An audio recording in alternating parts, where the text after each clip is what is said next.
Something just shifted in the dynamic, and you didn't have to do a single thing to make it happen. For a long time, there was a version of the story about you that moved quietly through spaces you were never present in. Conversations happened without you. Conclusions were formed without your voice.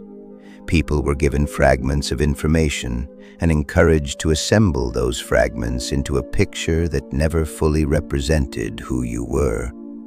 That narrative traveled through rooms, through friendships, through private discussions where assumptions slowly hardened into belief. But something has changed. The story that once seemed solid has begun to fracture. Small inconsistencies appeared first, subtle details that didn't quite line up. Questions that once went unasked began to surface. The narrative that once felt certain now carries visible cracks. And through those cracks, something powerful has started to emerge. The truth. Not the version that was carefully shaped to isolate you. Not the interpretation that turned your reactions into the central problem while ignoring the actions that provoked them. Not the story that simplified a complicated situation into something easier for others to believe. The real truth. And someone who once played a role in that dynamic, perhaps without fully realizing it, is now seeing the situation differently.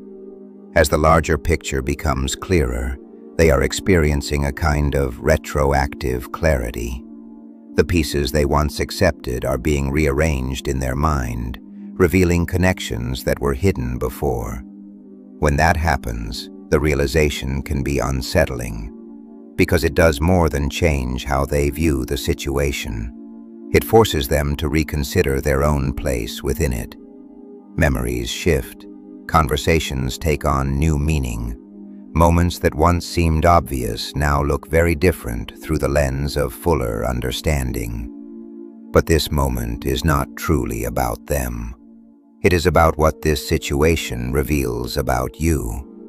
Because the rare part of this story is not that the truth eventually surfaced.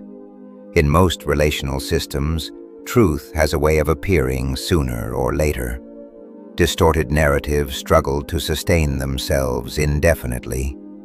What is rare is the person who remained steady while the distortion was still circulating. The person who did not collapse into resentment. The person who resisted the urge to retaliate or escalate. The person who faced confusion, grief, and misunderstanding, and chose to process it rather than become defined by it. That kind of response is uncommon. It requires patience, restraint, and a deep internal foundation. And when someone moves through an experience like that without losing themselves, they do something remarkable. They emerge not diminished, but more whole than when the experience began. There is a specific psychological challenge that researchers studying social exclusion and reputational harm have begun to understand more clearly. The experience of being misrepresented within a social network you once trusted. This is different from simple conflict. Conflict allows two people to engage directly. What you experienced was something more complex. A situation in which the narrative about you was being shaped by someone who had access to the people around you and a personal investment in how you were perceived. You were not in the room. You could not offer a counter-narrative without appearing to confirm the one already circulating. The system was structured in a way that made your defense appear indistinguishable from guilt. Psychological research describes a response pattern among people who have done deep internal work. Rather than escalating, rather than trying to control every perception, rather than living in a constant state of reaction, they turn inward. They stabilize, not because they feel nothing, but because they have learned to distinguish between what they can control and what they cannot. You likely did this imperfectly. There were probably moments of grief, moments of anger, moments of disorientation, realizing that people who once knew you were choosing to believe a version of you that you did not recognize. That grief was not weakness. It was accurate information about something valuable being mishandled. But beneath that grief, something held. A thread of internal coherence. A sense of your own reality that did not collapse simply because others temporarily rejected it. That thread did not appear out of nowhere. It was built. And the moment now unfolding, the reversal, the sudden clarity, the anger of someone who now realizes how they were positioned, is simply the external confirmation of something that was always internally true. What you experienced was not just betrayal. It was the operation of a triangulated relational system. In relational psychology, triangulation occurs when a third person is drawn into the tension between two people in order to stabilize the conflict. But the process distorts the original relationship. In your case, someone close to you, your ex, was positioned inside a narrative that they could not fully see. They were given fragments of information, a partial picture, and decisions were made based on that partial picture. That does not necessarily make them a villain. It makes them someone who was operating with incomplete information. Manipulative systems do not operate through force. They operate through framing, through carefully controlling which information reaches which person, through emotional positioning. Eventually, those systems collapse. Contradictions accumulate, inconsistencies grow harder to ignore, and the narrative begins to fracture. What has happened now is that the frame broke. The person who once believed the narrative has begun to see the larger picture, and when that realization arrives, it can be destabilizing. Memories shift, past conversations are reconsidered, certainties unravel. But how you relate to that moment matters, because the capacity you demonstrated through this experience is something psychologists describe as identity stability under social threat. It is the ability to maintain a coherent sense of self even when the surrounding environment attempts to rewrite who you are. It is not defensiveness, and it is not indifference. It is something quieter, a stable internal reference point.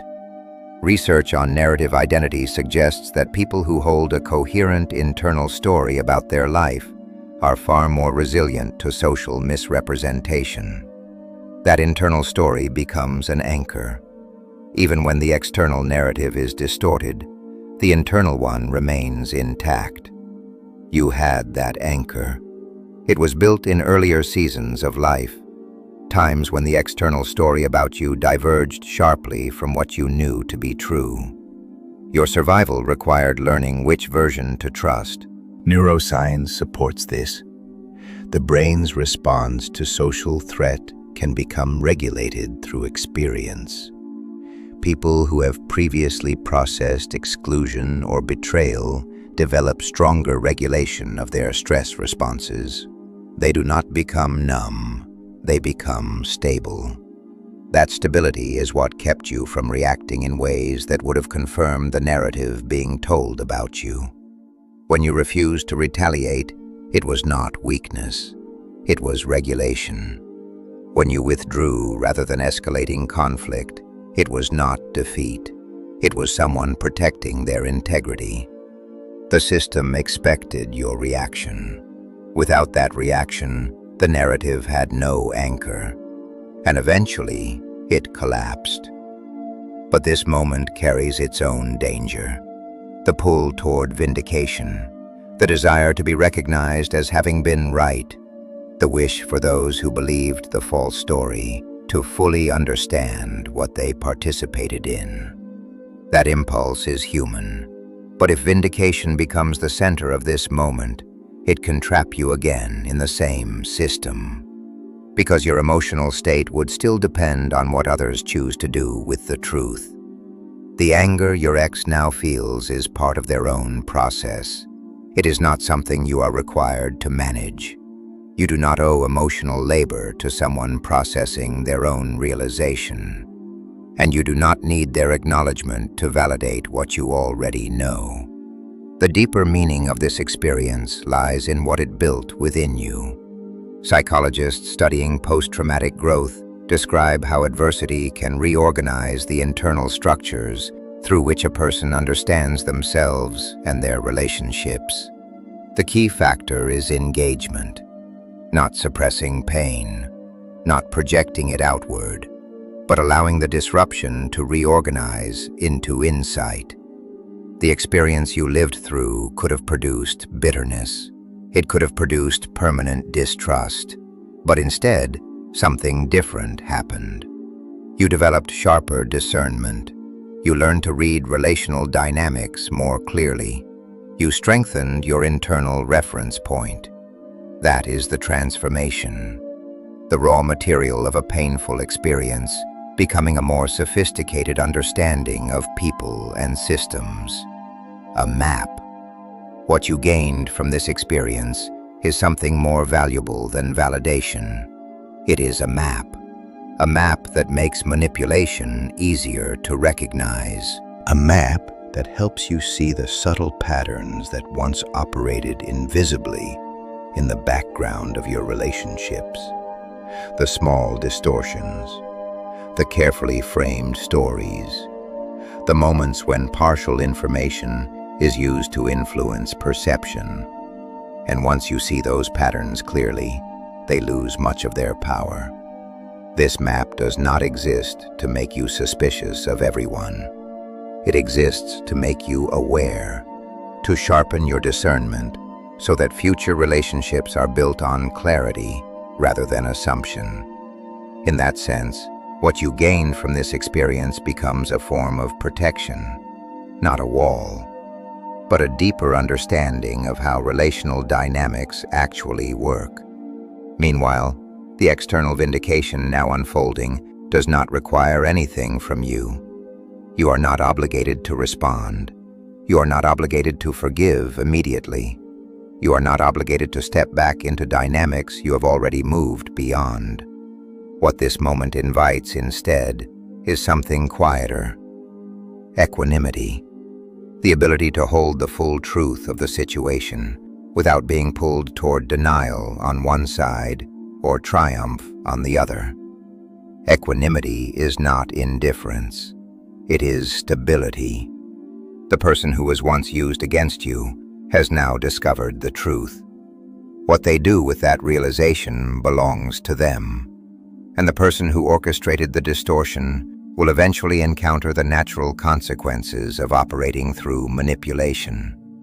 Systems built on false narratives rarely sustain themselves once the full picture becomes visible. But that process belongs to the system. Your work remains what it has always been: self-awareness, clarity, discernment, continuing to understand the relational environments you enter, using the insight you gained through this experience with intention, protecting it from environments that would try to use it against you again. The story did not end the way it was planned. It ended the way it was true, and you are still here, more whole than when it began. That is the only outcome that was ever worth building toward. This is the inner calling. I will see you in the next one.